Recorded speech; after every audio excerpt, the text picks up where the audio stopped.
याला मराठीमध्ये शेलाटीन असं म्हणतात. तर मित्रांनो हा साप विषारी आहे का नाही?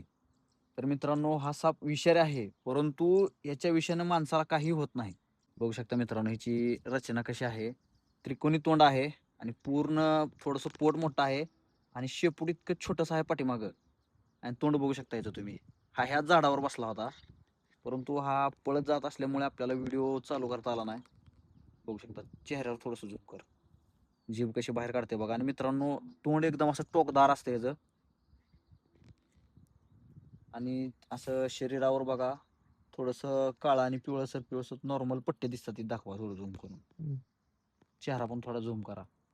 तर मित्रांनो हा साप विषारी आहे का नाही? तर मित्रांनो हा साप विषारी आहे, परंतु याच्या विषाने माणसाला काही होत नाही आणि माणूस मरत नाही याच्या विषानं. सौम्य विषारी आहे साप हा. म्हणजे हा जरी चावला तरी जास्तीत जास्त करून एखादी मधमाशी चावल्यासारखा आपल्याला थोडासा त्रास होऊ शकेल किंवा नाही पण होऊ शकणार आणि माणसाला काय धोका नाही या सापापासून. तर तुम्ही बघू शकता हा हरणटोळ जातीचा साप आहे आणि हा शक्यतो झाडावर आढळतो आणि याचं मुख्य अन्न आहे की पाल, सरडा आणि झाडावर जे छोटे छोटे जीवजंतू कीटक असतात हे याचं मुख्य अन्न आहे आणि हा झाडावर राहतो. आणि असा गैरसमज आहे की अजून पण हा साप डोळ्याला चावतो किंवा तोंडाला चावतो. तर मित्रांनो त्याच्या जवळ गेलं ना, तो भीती दाखवण्यासाठी त्याचं तोंड फुगवतो, शरीर फुगवतो आणि असा येसचा आकडा करून तो अटॅक करण्याचा अशी भीती दाखवतो. झूम केलं ना ह्याच्यावर? ह्याच्यावर झूम कर. हा साप भीती दाखवण्याचा प्रयत्न करतो, परंतु हा भित्रा साप आहे. हा काय अटॅक वगैरे करणार नाही. करतो, परंतु हा भित्रा साप आहे. घाबरून पळून जाण्याचा प्रयत्न करतो. हा पळून जात होता, परंतु आपण हा माहिती देण्यासाठी अतिशय दुर्मिळ जातीचा साप आहे. जास्त करून आढळत नाही, दिसत नाही जास्त करून. त्याच्यामुळे आपण पकडून ही तुम्हाला महत्त्वाची माहिती देत आहे. बघू शकता हा झाडावर जाण्याचा प्रयत्न करतोय, कारण हा झाडावरच राहतो. मित्रांनो बघू शकता, आपण तुम्हाला हातामध्ये घेऊन दाखवतो थोडंसं इकडं. इकडे दाखवतो इकडं.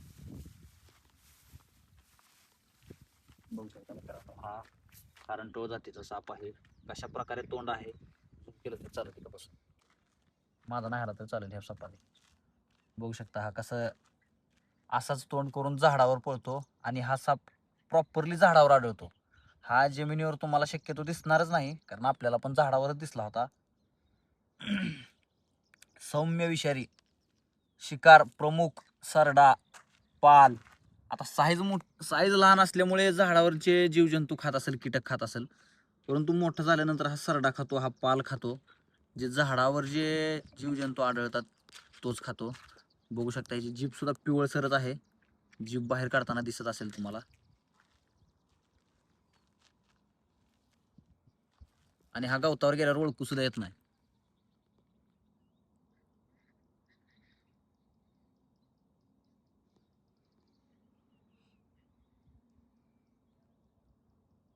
एकदम शांत आणि भित्रा साप आहे. अतिशय दुर्मिळ म्हणजे आढळतच नाही हा साप.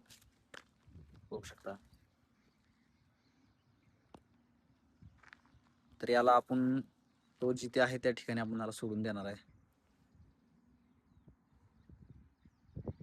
तर मित्रांनो झालं या सापाबद्दल माहिती दिली थोडीशी. कशी वाटली माहिती कमेंटमध्ये सांगा आणि आपल्या चॅनलला सबस्क्राईब करा. तर मित्रांनो आपण त्याला त्याच्या इलाक्यात सोडून देत आहे, म्हणजे झाडावर जिथे दिसला होता तिथे. आणि महत्त्वाचं मित्रांनो सांगायचं राहिलं की याला मराठीमध्ये शेलाटीन असं म्हणतात.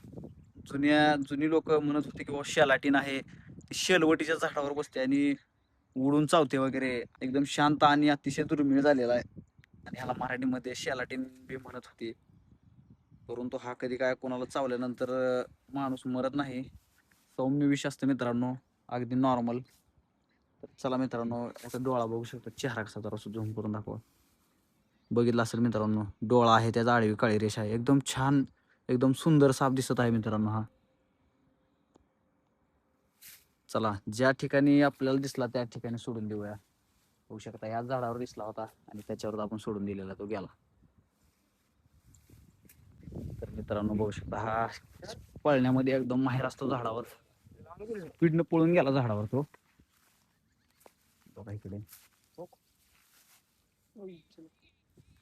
बघू शकता किती स्पीडनं, म्हणजे सोडल्या सोडल्या अगदी क्षणातच हा लांब पळून जातो. गेलो खाली इथून.